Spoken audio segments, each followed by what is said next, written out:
Eu sempre soube que alguma coisa andava errada naquela estrada. Desde moleque, quando acompanhava meu pai nas viagens para Pariconha, no sertão de Alagoas, eu escutava histórias sobre uma criatura que rondava a Caatinga nas noites de lua cheia. O povo chamava de o andarilho da mata seca. Muita gente ria, dizendo que era só superstição sertaneja, mas quem cresceu lá dentro, quem sentiu o vento seco rasgando a pele e ouviu o silêncio pesado da noite, sabia que certas coisas não deviam ser zombadas. Meu nome é Elias, tenho 34 anos, e por muito tempo achei que essas histórias eram apenas lendas. Até o dia em que eu vi com meus próprios olhos o que realmente vive naquele pedaço esquecido do sertão. Tudo começou numa noite específica, um dia que não devia ter saído de casa. A lua estava imensa, pendurada no céu como uma lâmina afiada, brilhando tão forte que parecia querer cortar a noite ao meio. Eu voltava de uma obra em Inhape, dirigindo devagar pela estrada velha que liga as duas cidades. Um caminho que ninguém mais usa, exceto quem nasceu por ali e não tem medo das histórias. Eu sempre percorri aquela estrada, mas naquela noite havia algo diferente. O vento estava parado, nenhuma folha se movia, nem um grilo cantava. Era como se o mundo tivesse prendido a respiração. Quando o silêncio fica total desse jeito, é melhor não ignorar. É sinal de que alguma coisa está observando, alguma coisa que não devia existir. À medida que eu avançava, a luz fraca dos faróis iluminava os galhos retorcidos da caatinga. Sabe quando as árvores parecem formar mãos esqueléticas, tentando agarrar você? Era assim. A poeira subia e parecia dançar sozinha no ar. Foi então que vi algo. Primeiro pensei que fosse um cachorro grande atravessando a estrada, mas não era. O bicho era alto demais. Andava curvado, como se a coluna tivesse sido quebrada e recolocada de maneira errada. Os braços eram compridos demais, e ele se movia com rapidez, mas sem fazer barulho. Quando o farol pegou bem nele, eu vi o que jamais deveria ter visto. Pelos escuros cobrindo metade do corpo, pele esticada como se estivesse em constante dor, olhos amarelos, brilhando como brasas. E dentes que nenhum animal daqui tem. A criatura parou, olhou direto para mim e eu senti meu corpo paralisar. Naquela hora eu descobri algo importante. Quando você encontra algo que não é humano, o seu corpo sabe disso antes mesmo da sua mente entender. Eu desliguei o farol sem pensar. Apenas desliguei. O carro ficou mergulhado numa escuridão absurda. E então, no completo silêncio, eu ouvi um rosnado grave, profundo, saindo de todos os lados ao mesmo tempo. Meus braços ficaram gelados. Minhas mãos tremiam tanto que eu mal conseguia encaixar a chave na ignição. O rosnado aumentou e aumentou, até que virou um uivo. Um uivo tão longo, tão cheio de dor e raiva, que me fez sentir como se estivesse encolhendo dentro de mim mesmo. Eu sabia exatamente o que era aquele som. Eu só não queria acreditar. Quando consegui ligar o carro, pisei no acelerador como se minha vida dependesse disso. Na verdade, dependia. O carro arrancou e eu vi pelo retrovisor a criatura correndo atrás de mim. Correndo de quatro como um animal, mas grande demais para ser apenas um animal. Ela avançava pela estrada seca levantando poeira, e por um instante eu juraria que ela ia encostar no porta-malas. Os olhos dela brilhavam mais forte a cada segundo, e então ela parou, do nada. Ficou ali, no meio da estrada, me observando fugir. Foi só quando cheguei perto da cidade que percebi que a marca da minha porta estava amassada. Um arranhão longo, profundo, atravessando quase toda a lataria, como se alguma coisa tivesse passado a unha ali. Quando cheguei em casa, liguei para minha tia Luzia, que sempre soube das coisas. Ela ficou em silêncio, respirou fundo e disse: Elias, o que você viu naquela estrada não era bicho, e também não era gente. É a maldição antiga, aquela que o povo tentou esconder. Eu sabia que ela não ia dar detalhes, ninguém na família dava, Mas naquela noite eu prometi que ia descobrir a verdade. Prometi para mim mesmo. Prometi porque já não era uma história contada pelo povo. Agora tinha acontecido comigo. E eu precisava entender por que aquela criatura estava me seguindo. Eu só não imaginava que, ao tentar descobrir, acabaria mexendo com algo que estava adormecido há décadas e que despertou quando senti meu medo naquela estrada. Algo que, agora eu sei, não quer apenas me observar. Quer algo de mim e não vai parar até conseguir. Depois daquela noite, eu simplesmente não consegui dormir. Tudo o que eu fazia era reviver aquele momento em que os olhos amarelos se fixaram em mim no meio da estrada. Quanto mais eu pensava, mais percebia que aquela criatura sabia quem eu era. Não era um animal perdido fugindo da luz dos faróis. Ela me reconheceu. Nos dias seguintes, comecei a investigar discretamente. Aqui no sertão, se você perguntar diretamente sobre lobisomem, o povo fecha a cara. A maioria diz que não acredita, mas ninguém gosta de conversar sobre certas coisas depois do pôr do sol. E em Pariconha, principalmente, esse assunto é tratado como se fosse veneno. Primeiro fui atrás de minha tia Luzia. Ela sempre teve uma espécie de sensibilidade, uma intuição que a gente aprende a respeitar. Cheguei na casa dela logo depois das 5 da tarde. O sol batia forte nas paredes de barro e tijolo cru, e o cheiro de café recém-passado se espalhava pelo quintal. Ela não sorriu, nem tentou brincar como sempre fazia. Quando me viu, apenas disse: "Você não devia ter voltado pela estrada velha, Elias. Existem caminhos que a gente só usa quando está distraído. E existem caminhos que escolhem a gente." Aquilo me deixou arrepiado. Sentei na cadeira de balanço ao lado dela e minha tia ficou mexendo devagar numa tigela de rezadeiras com ramos secos e sementes estranhas. "Tia..." comecei. "Aquilo que eu vi. O que é?" Ela respirou fundo. Olhou para o chão e falou com uma voz baixa, como se alguém estivesse escutando atrás da porta. "Tem coisa que não deve ser nomeada, porque quando você fala o nome, ela te encontra mais rápido." "Mas já me encontrou", falei, sem conseguir controlar o desespero. Ela me encarou. Os olhos dela ficaram marejados. "Isso é o que mais me preocupa." Foi aí que ela contou a história. E a partir daqui, eu vou narrar tudo do jeito que ouvi, palavra por palavra. Segundo minha tia, há mais de 100 anos existiram 3 famílias poderosas na região de Pariconha: os Ferreiras, os Ramalhos e os Carneiros. Eles dominavam tudo: terra, gado, água, comércio. Acontece que, numa noite de lua cheia, um homem foi encontrado morto no meio da mata, ou o que restava dele. O corpo estava dilacerado, como se alguma fera tivesse arrancado pedaços inteiros. Esse homem era rival das 3 famílias. E, ao contrário do que todos esperavam, ninguém culpou nenhum deles. O povo começou a dizer que o assassino não era humano, que havia sido o filho da erva seca, um espírito selvagem da caatinga. Mas um velho rezador jurou que aquilo não era espírito nenhum. Era uma maldição. E só podia ter nascido dentro das 3 famílias poderosas, como pagamento de uma dívida feita com sangue. Segundo minha tia, uma dessas famílias carregou a maldição do lobisomem por gerações.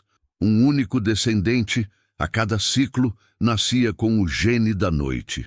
Durante a lua cheia, ele se transformava, atacando animais e, às vezes, pessoas. O segredo foi enterrado. A cidade apagou o passado, fingiu que nada existiu. E ao longo dos anos, a criatura passou a aparecer menos e menos, até sumir. Ou pelo menos era o que todos acreditavam. Eu hesitei antes de perguntar, mas precisava saber. "Tia, que isso tem a ver comigo?" Minha tia ficou imóvel. Ela mexeu no terço com tanta força que eu ouvi as contas rangendo.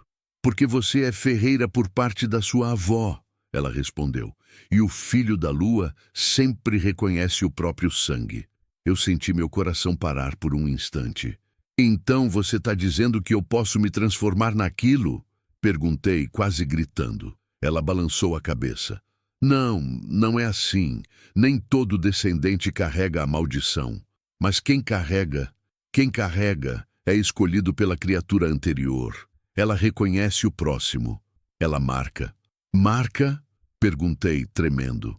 Minha tia levantou minha mão direita e virou minha palma para cima. No centro, quase imperceptível, havia um risco fino, vermelho. Eu não lembrava de ter me machucado. Ela tocou você naquela estrada, disse minha tia, e agora o caminho entre vocês está aberto. Um frio subiu pela minha espinha. Eu tentei argumentar, mas ela me interrompeu. A partir de agora, quando a lua chegar no ponto mais alto, você vai ouvir o chamado, e não importa onde esteja, seus ossos vão saber, sua pele vai saber, seu sangue vai saber. Foi ali que eu percebi que tinha perdido o controle da minha vida.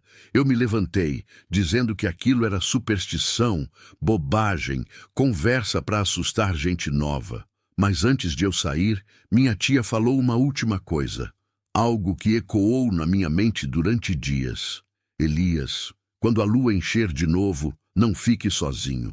E pelo amor de Deus, não volte para a estrada velha. É claro que eu voltei, não porque quis, mas porque dias depois algo começou a acontecer. Eu acordava no meio da madrugada com o peito ardendo, como se tivesse corrido por horas. Meus lençóis estavam sempre suados, e eu sentia um cheiro estranho no ar. Um cheiro de terra seca, de mato amassado, de sangue. E no fundo da minha mente havia um som, um rosnado, baixo, insistente, chamando. Na terceira noite, eu não aguentei. Peguei meu carro e fui até a estrada velha, como se estivesse sendo conduzido.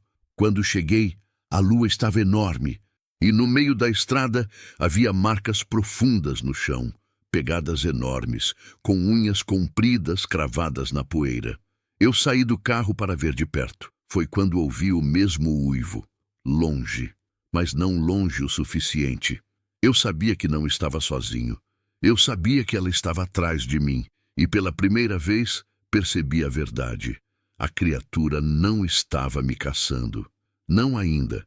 Estava me conduzindo, me preparando. Para o quê? Eu ainda não sabia, mas descobriria em breve. Porque a lua cheia alguma coisa estava dentro chegando. de mim também estava mudando. A terceira lua cheia chegou mais rápido do que eu esperava. Ou talvez eu estivesse tão perturbado que o tempo para mim tinha começado a correr de forma diferente. Tudo o que eu sentia nos últimos dias era o aumento daquela pressão invisível dentro do peito, como se algo estivesse tentando empurrar as minhas costelas de dentro para fora.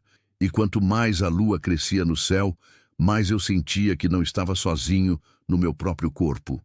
Na tarde que antecedeu a noite decisiva, eu recebi uma ligação inesperada.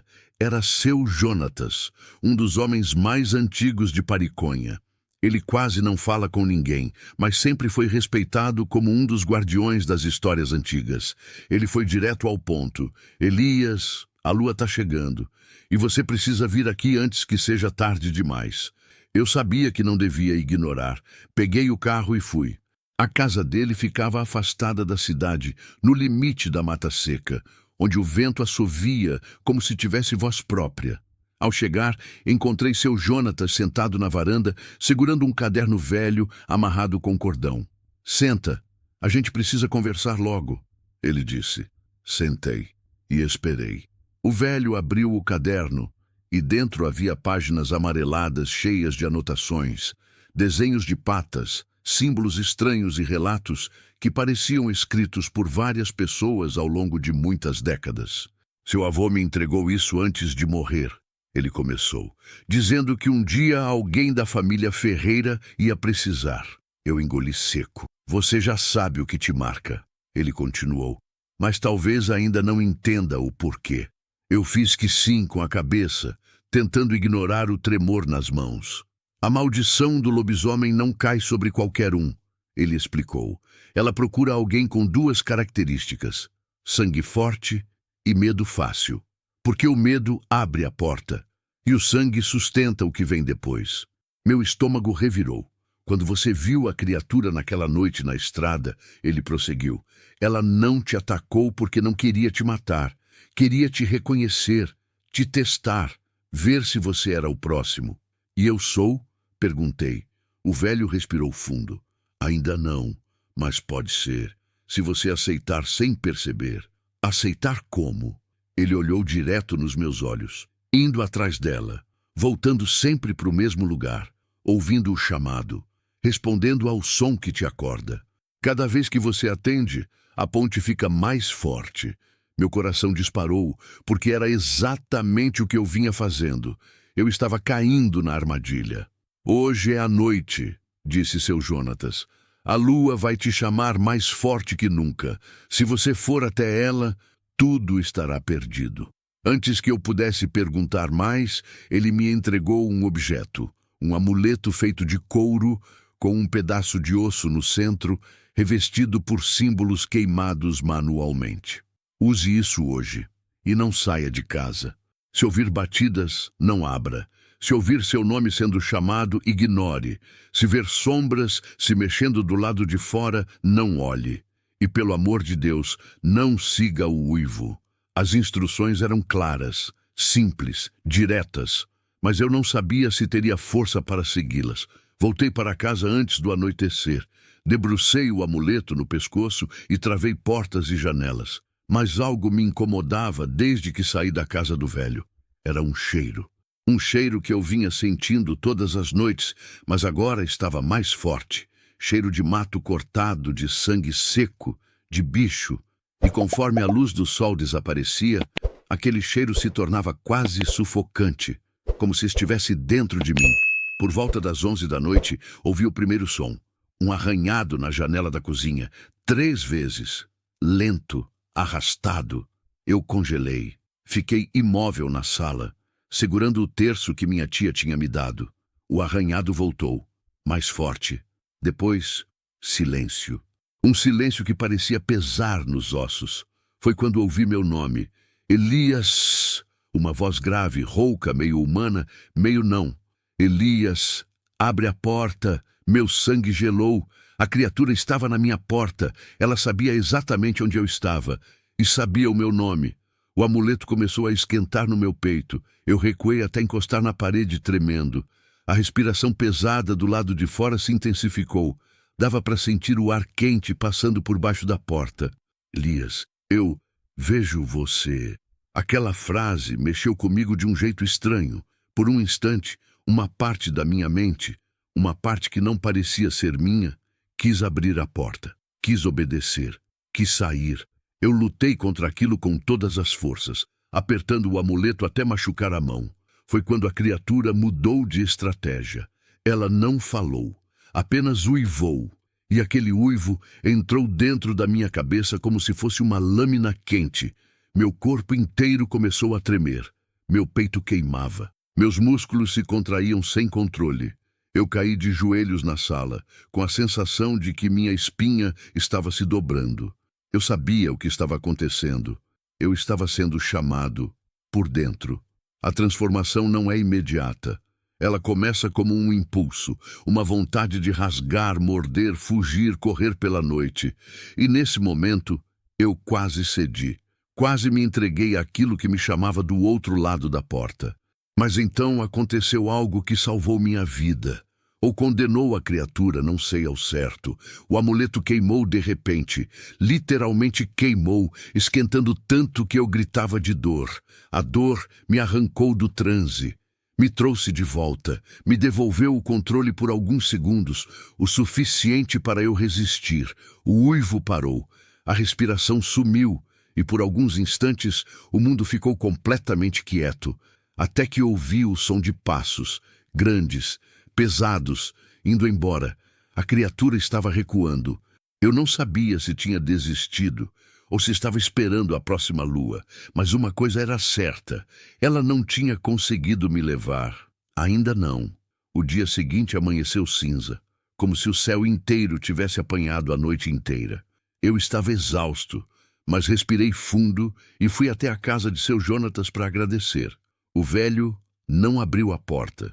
Os vizinhos disseram que ele tinha partido de madrugada, deixando apenas uma carta no batente da casa. A carta era para mim.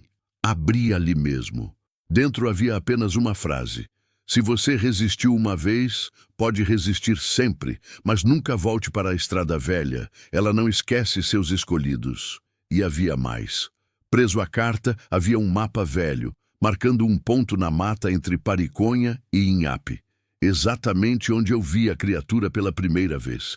E a tinta usada para marcar o ponto parecia fresca, como se alguém tivesse desenhado aquilo naquela manhã, ou naquela madrugada, ou talvez não fosse alguém, talvez fosse ela. Talvez a história não tenha terminado. Talvez eu apenas tenha sobrevivido ao primeiro capítulo. Se você ouviu essa história até aqui, me conta nos comentários de que cidade você está escutando agora, porque talvez a próxima lenda aconteça aí.